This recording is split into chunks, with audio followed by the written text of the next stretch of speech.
Hola, me encuentro aquí, en este espacio rodeado de naturaleza, en medio de la vida urbana de nuestra Medellín. Aquí se respira vida, se siente diferente, pero solo unos pasos de aquí, en nuestras calles y todo el valle, el aire está enviando señales de alerta. A veces normalizamos esa bruma gris que hay en la ciudad, pero esta está afectando nuestra salud silenciosamente. No podemos vivir en una burbuja, pero primero podemos aprender a cuidarnos. Por eso, en La Pupila Comunicaciones abrimos este espacio vital, un proyecto priorizado por ustedes con recursos del programa de planeación local y el presupuesto participativo, porque saber qué respiramos es el primer paso. Esto es Aranjuez, aprende, actúa y protege. Para ello tenemos que hablar con hechos científicos y no con mitos. Buscamos a una autoridad en el tema. Ella es la ingeniera Miriam Gómez Marín, una docente con 35 años de experiencia en el Politécnico Colombiano Jaime Sasa Cadavid, directora del Laboratorio GIGAM y coordinadora en estudios de calidad del aire para la ONU. Escuchemos qué tiene para decir. Muy buenas tardes, un gusto poder estar aquí con todos ustedes y compartir este tema tan interesante de qué es lo que respiramos. Bueno, profe Miriam, empecemos por lo básico. Hay que ir como entendiendo de qué se trata la calidad del aire, ¿no? Entonces me gustaría hablar sobre cuando decimos que hay mala calidad del aire, ¿qué estamos respirando realmente? Se habla mucho del famoso PM2.5, pero ¿qué es eso? Bueno, realmente el aire que respiramos limpio, que consideramos saludable, es un aire que solamente contiene unas sustancias definidas que se conocen como el oxígeno, el CO2, el nitrógeno, sustancias que al llegar al organismo no van a hacer daño alguno. Sin embargo, las actividades diarias, cotidianas, tanto de origen artificial como las industrias, el transporte, la ganadería, la agricultura, el movimiento natural de todos los cuerpos que están en este planeta Tierra, generan sustancias que van a llegar a nuestro organismo y no son saludables, porque son sustancias químicamente diferentes a ese gas natural limpio que nosotros necesitamos respirar, que llegue a nuestras células y que permita que nuestro metabolismo siga funcionando de una manera saludable y adecuada. Ok, qué interesante. Se dice que el aire no tiene fronteras. Si estas partículas son tan pequeñas, ¿qué pasa cuando entran a nuestros pulmones? ¿Por qué es tan peligroso para la salud pública? ¿Y qué relación real tienen esas gripas o enfermedades respiratorias que a veces nos complican la vida?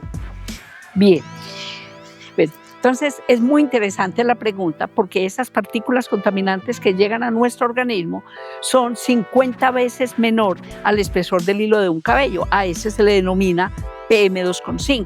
Hay otras que son un poco mayores, se les llama PM10, pero en especial el PM2.5 son partículas que tienen la capacidad de penetrar a nuestro sistema respiratorio, pasan a través de la célula de los alvéolos y penetran las membranas y la mucosa respiratoria, llegando al sistema sanguíneo, disolviéndose en el sistema sanguíneo. Por lo tanto, cada que respiramos y ese conjunto de sustancias llegan a nuestro organismo, esas sustancias hacen, en términos de una inhalación, en solo microsegundos ya lo tenemos en todas las fibras, células de nuestro organismo. ¡Wow! Ese PM2.5, normalmente, ¿cuáles son las moléculas o las sustancias que más se involucran en esas partículas de PM2.5? Bueno, en general, en áreas industriales, sobre todo rurales, como lo es el Valle del Aburrá, todas las partículas derivadas del uso de combustibles, carbón, diésel, gasolina, pero también lo que tiene que ver con el uso de productos industriales. Esas son las principales. Sus contenidos son de muchos elementos químicos, principalmente el carbono, y pudiéramos decir que en una partícula 50 veces menor al espesor del hilo de un cabello, tenemos más de 50 elementos químicos diferentes en cada proceso respiratorio. Ya toda la periódica, ¿no? Ok, a ver, ¿y qué tal acerca del CIATA? ¿Qué es el CIATA? ¿Nos podría explicarlo de alguna forma? Bien, el área metropolitana es la autoridad urbana que tiene la función de vigilar y realizar acciones de control sobre la calidad del aire. El área metropolitana ha montado un proyecto que es el Sistema de Información y Alerta Temprana, que no solamente incluye el componente aire, sino que también incluye todo lo que tiene que ver con emergencias y desastres y el manejo de las cuencas hidrográficas. Por lo tanto, SIATA en el componente aire opera el sistema de vigilancia de la calidad del aire constituido por más de 20 estaciones de monitoreo distribuidas alrededor de todo el Valle del Aburrá. Esas estaciones de monitoreo son equipos especializados en capturar esas partículas PM2,5 y los contaminantes que se denominan el monóxido de carbono, dióxido de nitrógeno, dióxido de azufre, contaminantes orgánicos. En general, cada equipo diseñado con la especialidad de capturar y poder decir en intervalos de 10 minutos, 1 hora y 24 horas qué cantidad de contaminantes respiramos. Por lo tanto, como esa red es permanente, es autónoma y es continua, en cualquier momento se puede saber qué cantidad de sustancias diferentes a esas sustancias componentes del aire natural, oxígeno, nitrógeno y CO2, hacen parte del aire contaminado que respiramos.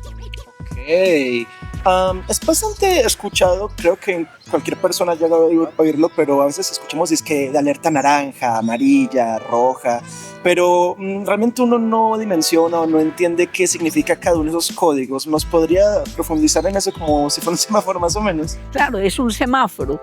Se ha establecido desde la política de medio ambiente a nivel de país, y el Ministerio de Medio Ambiente en la resolución 2254 ha establecido unos sistemas de alerta. Es decir, debemos, antes de que ocurra el peligro, prevenir. Entonces se han establecido esas 3 escalas.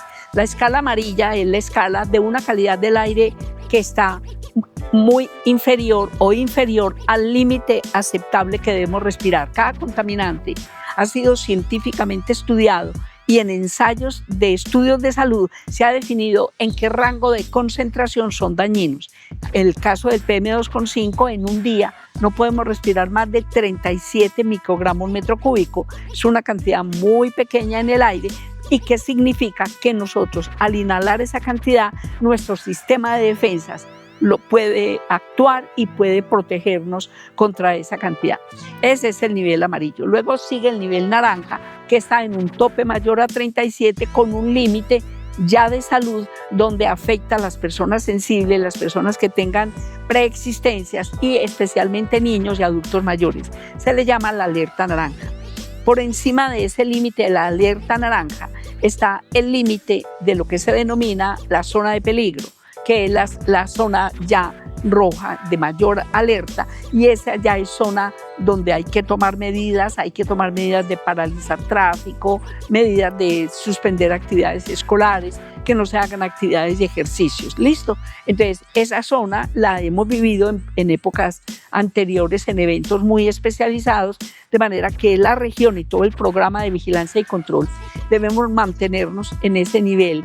El ideal es que esté en la escala amarilla, máximo en la escala naranja, que es la escala donde ya podemos tomar acciones de prevención.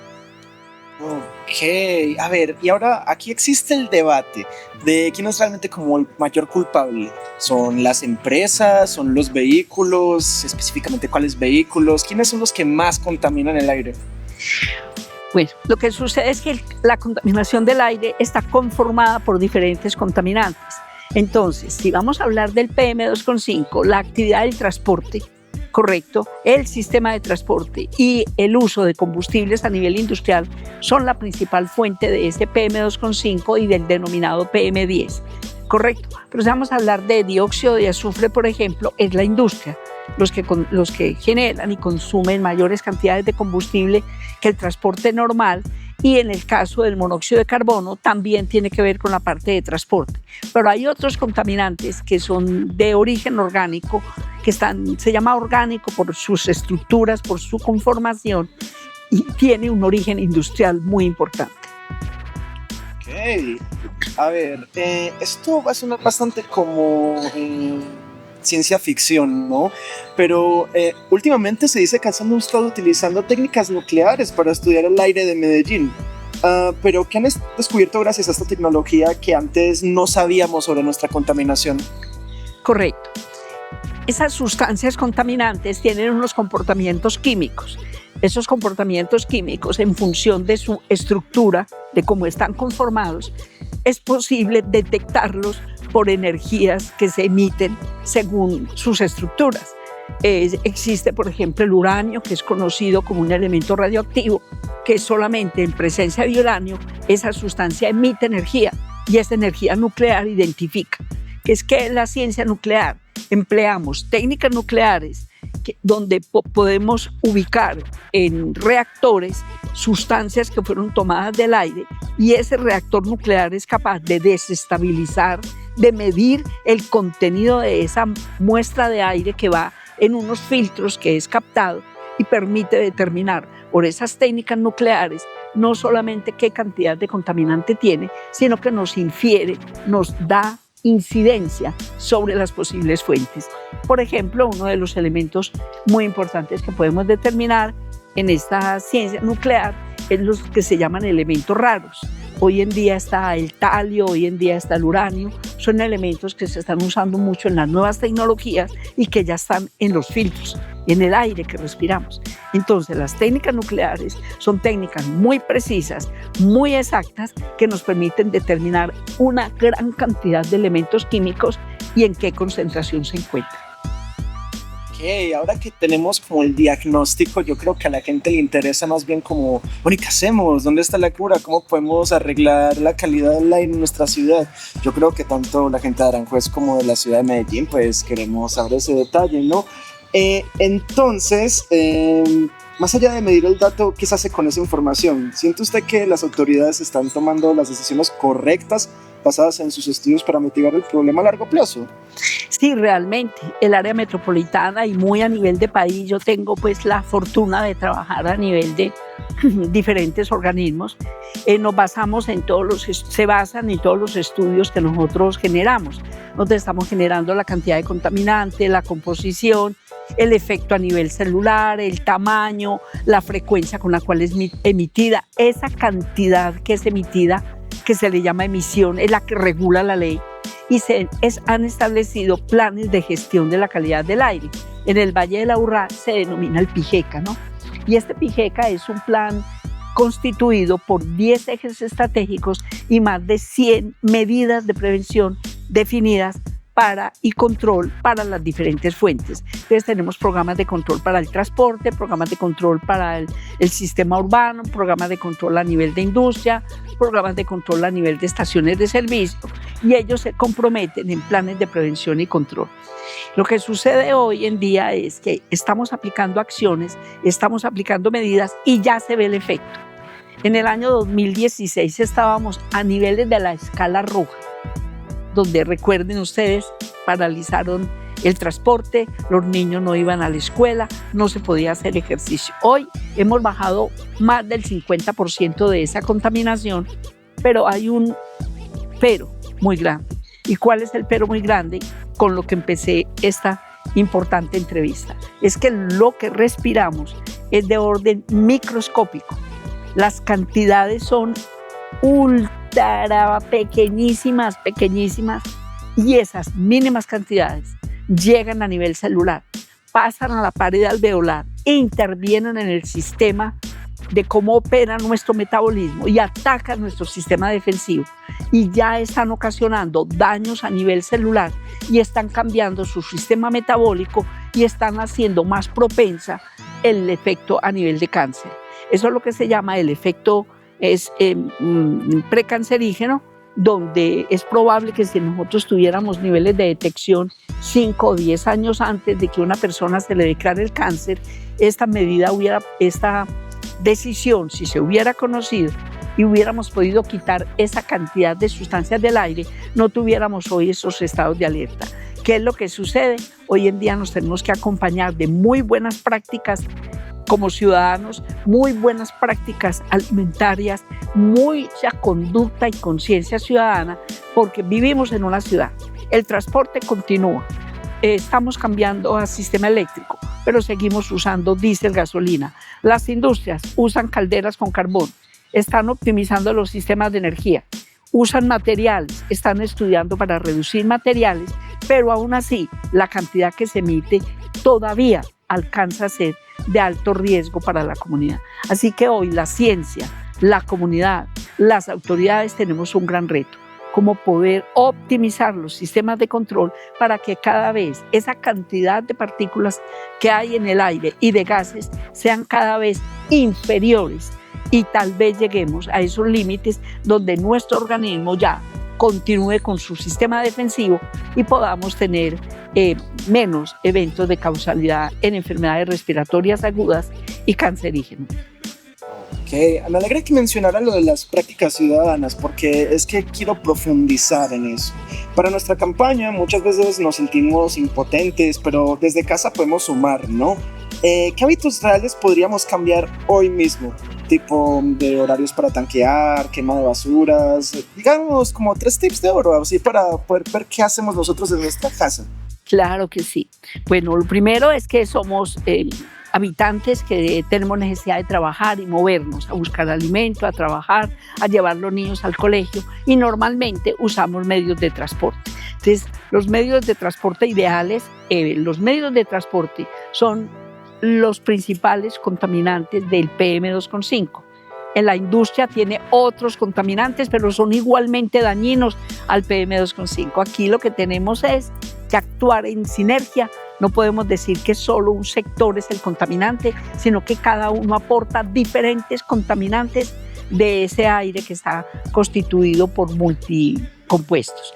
Entonces, una de ellas es usar las buenas prácticas para movilidad y a donde podamos llegar caminando o en cicla es la parte más importante.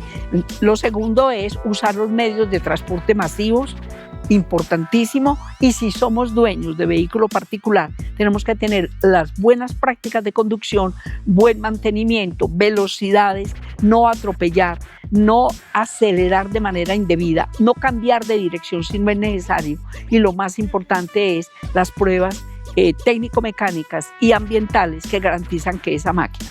Pero hemos mencionado basuras, residuos. La manera como generemos menos residuos, vamos a generar menos contaminantes porque ese residuo hay que disponerlo. Hay que quemarlo o ese residuo hay que llevarlo a un relleno sanitario o va a haber que llevarlo a nivel industrial y de nuevo son más contaminantes, ¿correcto? Y una muy buena práctica de consumo sostenible, no consumir y consumir, el consumismo, todo lo que consumimos genera residuo, los vasos desechables, los plásticos de un solo uso. Hoy estamos hablando del microplástico. Del plástico ya está en el aire que respiramos y ellos son causantes de grandes enfermedades. ¿Y de dónde vienen los microplásticos? De todos los envases que nosotros usamos, las bolsas plásticas. Por eso hoy estamos en la cultura de plásticos de un solo uso y en buenas prácticas de cultura ciudadana. Debemos ser todos muy conscientes que vivimos en una ciudad y en una ciudad no vamos a poder eliminar las fuentes de contaminación. Hemos bajado los niveles de contaminación a unos niveles muy importantes, pero lo que hay sigue siendo de alto riesgo. Qué gran reflexión, doctora Miriam. Bueno, yo creo que ha sido una charla muy productiva. Muchas gracias por traducir la ciencia al lenguaje más común para mejorar las acciones de nuestra comunidad. Y con más, muchas gracias. Ha sido un placer. Mucho gusto. Bueno, amigos, hoy aprendimos mucho sobre la calidad del aire en nuestra ciudad. Aprendimos sobre sus orígenes, sobre los posibles efectos negativos que puede llegar a tener, sobre cómo podemos preverlos y sobre las organizaciones que están activamente trabajando sobre cómo arreglar estos problemas. No tengo nada más que decir que Aranjuez aprende, actúa y protege. Hasta la próxima.